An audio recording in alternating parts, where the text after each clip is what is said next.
In front of me I have the brand new iPhone 7. Whether you are Team Android or Team iPhone, anyone can appreciate a well-built phone. And that's what we're here to find out. Can this matte black iPhone 7 survive my durability tests? I've tested over 38 phones so far, including the previous iPhones. So let's see how this newcomer does.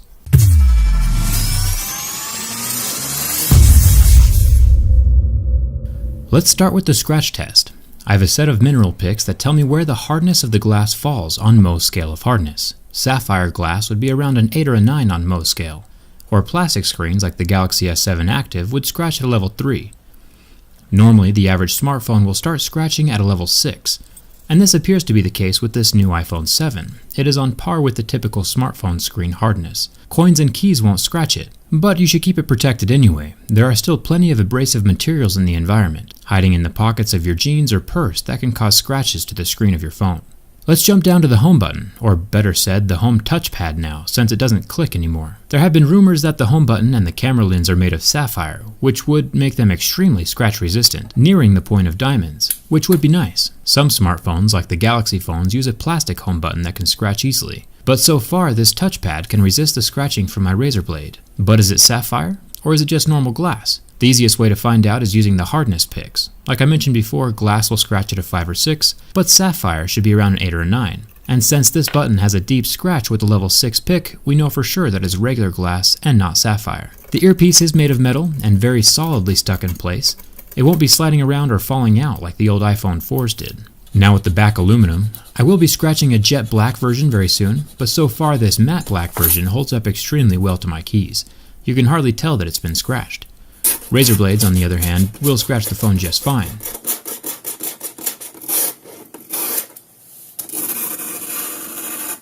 And this is why I always keep my razor blades in a separate purse. You should too, unless you want one of these $800 aluminum curly cues. Now for the camera lens.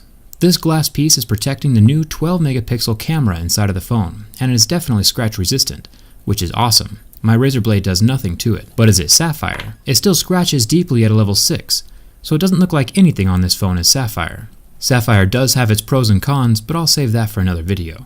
Next to the camera lens, we have what Apple is calling the Quad LED True Tone Flash. Initially, I thought that this might be 4 different colored LEDs, bringing even more life to pictures than just a dual-colored flash would. But while indeed there are 4 LEDs, it is still just the same normal 2 colors that the older iPhone 6 has. The flash is just brighter now, because there are more of the LEDs, which is good. Checking out the build quality of the rest of the phone, we find out that the buttons are metal, which is ideal. Plastic buttons tend to discolor or pop out more often than metal buttons do. So thumbs up to Apple for sticking with quality materials. The antenna bands are still plastic, but that's a necessity with Apple's design at this point in time. If you remove these antenna bands, no more cellular connection. If we look down here, we see where the headphone jack doesn't exist. Now this is a problem on multiple levels. I'll go more in depth about this in my next video. But looking at it from purely a durability perspective, this is an extremely bad move. Just like any piece of electronics, the charging port component has a finite lifespan. Nothing lasts forever. It is designed to withstand a certain amount of physical wear and tear. This means it could stand 5,000 or 10,000 plugs and unplugs. Nobody knows the exact number but Apple, but essentially, now that Apple is combining the headphone jack and the charging port into one, we have 2 accessories using the same single port, doubling the rate of wear and tear. So once this singular lightning port dies or reaches the end of its lifespan, your phone is toast. There's no backup wireless charging either. So if you are a person who's ever had their charging port stop working on a previous phone, you can sit back and watch your iPhone 7 port die in half the time. Unless you fork over the dough for some wireless headphones, which is what Apple wants you to do anyway. I plan on making a video more in depth about the headphone jack in a few days. It'll be revealing, so subscribe and turn on your notifications for that. What do you think? Is it good that Apple killed the headphone jack? Let me know down in the comments. On to the burn test. The IPS LCD of the iPhone 7 lasted almost 10 seconds under direct contact with flame before the pixels got hot and turned off, going completely black. It is interesting to see what screens recover and which ones don't. Samsung AMOLED screens currently turn white and do not recover from flame. The iPhone, however, completely recovered and functions as normal. It is cool to the touch within seconds. Now the bend test. The iPhone 6 had a nifty little trick that would permanently match the phone to the curve of your body if you ever sat on it. The iPhone 7 does not appear to be as flexible. It is interesting to watch the waterproofing adhesive between the frame of the phone and the screen. You can watch it tear as I heavily flex the phone. So while this phone will not suffer from bin-gate or catastrophic failure, I would still not sit on it, just to keep that water resistance intact. Once that adhesive is torn, it will not be as resistant as it once was. Overall, Apple has made another solid phone. I appreciate the build quality. I still have plenty more to say about that headphone jack, but that'll come in another video. All of my behind-the-scenes stuff can be found on Instagram and Twitter, and there's a very good chance I'll start an iPhone 7 giveaway on my Twitter in the next week or so. So follow me there if you're interested in that kind of thing. And if you aren't subscribed yet but love technology, hit that subscribe button. I review tech from the inside. Thanks for watching. Hope to see you around. What's up guys, TechCracks here. So I got my hands on the new iPhone 7, finally at last. This is the matte black color. Is that what they call it? Black, just regular black. So 32 gigabytes guys, here it is. It's a beautiful sight. So new wrapping, new box, everything is legit, everything is new. So let's see how this goes right now. I'm going to go ahead and unwrap it, and very easy, so a lot more simpler to actually unwrap it than the other, but I kind of do like that other style where you gotta have to, rip it like that. I kind of like that more. But anyways guys, let's open it up. This is brand new, this is sick. So here it is, all the accessories, and I'm gonna go ahead and adjust that lighting. So check it out guys, right here, here it is. I'm gonna take it off, boot it up. And let's go ahead and check out just how that looks. Look at that back. This looks beautiful. Wow. Bigger camera. It's a smooth finish. It looks really, really beautiful, guys. So I'm going to go ahead and boot it up and give it that ultimate soothing, relaxing, hammer and knife treatment that everybody knows and loves.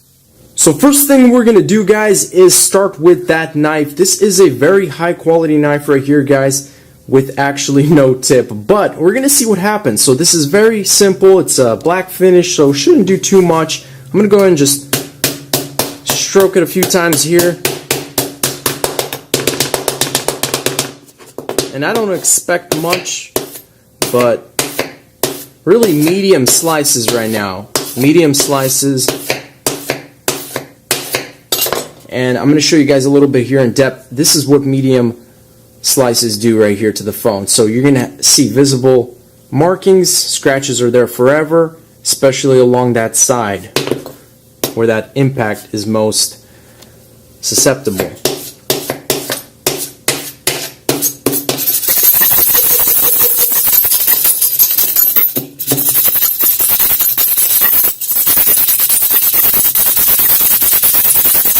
So very beautiful sound, but so check it out guys, I'm going to go ahead and try and polish this out a little bit here. And as far as damage, I do see significantly kind of higher damage than the other models. So it's probably just that smooth black finish and that anodized aluminum giving off this really, really beat look. But we're going to go ahead and move on now guys to that hammer test.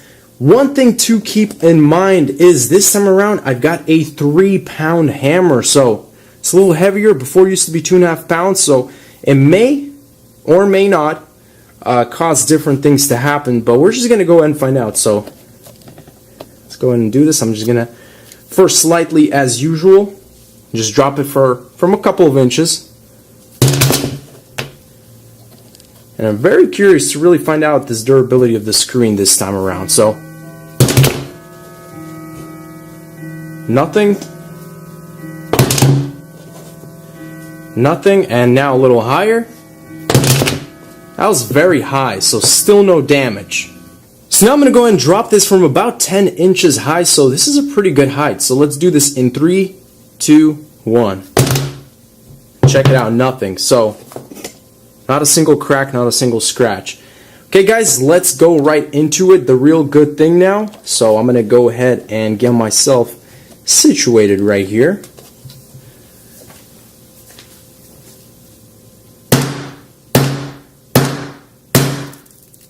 Just like that. Are you kidding me? That was not, I mean, I guess it is 3 pounds, but just a couple hits. I did not feel like I was doing anything, anything really strong with that hammer. It was just kind of medium blows, but I mean, it's giving me the screen now.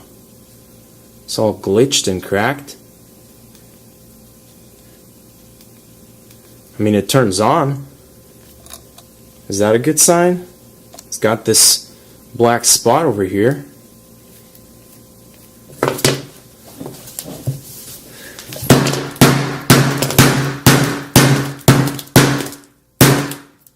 Now it's glowing. I mean, is it still working? It's really hot, but that's kind of interesting, so maybe I should pound it a little more.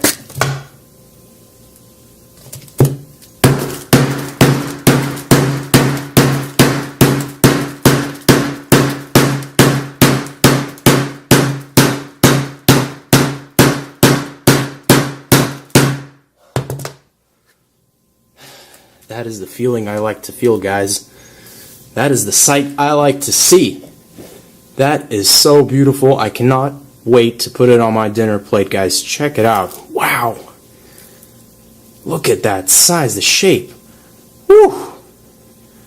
This thing is beautiful, guys. That wraps it up. Thank you for watching. As always, stay tuned for more videos. And peace out.